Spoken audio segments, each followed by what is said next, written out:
Here's a question from Marge. I have a blue tub.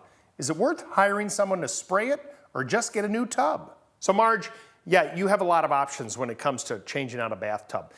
Painting it, having it professionally done is your least expensive option.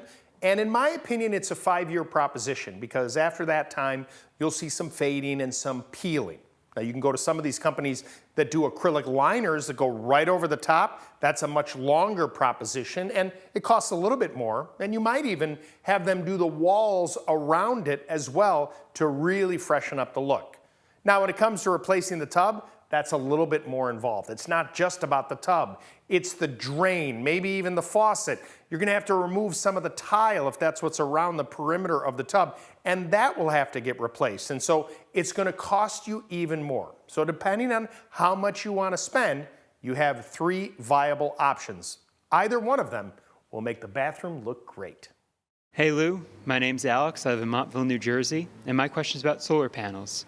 We've been wanting to install solar panels on our house, and we're wondering if now is the right time to do so, and if there are any rebates that we can expect when we're doing it. Alex, I love solar panels. I love actually any opportunity to use alternative energy sources to live our lives. We've done several stories on HouseSmarts over the years about solar panels, so you can certainly search on our website to get more insight.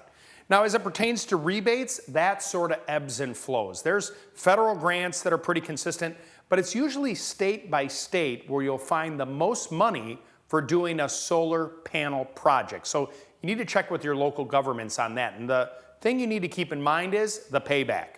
It's an investment to install solar panels. There's a huge benefit, but there's a cost there. And even with the rebates, you've got to do the math to see what your break-even point is. On average, it's about 10 years.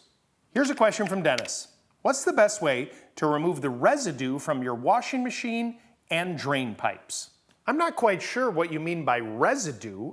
Is it just dirt, debris, or is it something left over from when the plumber put it all together?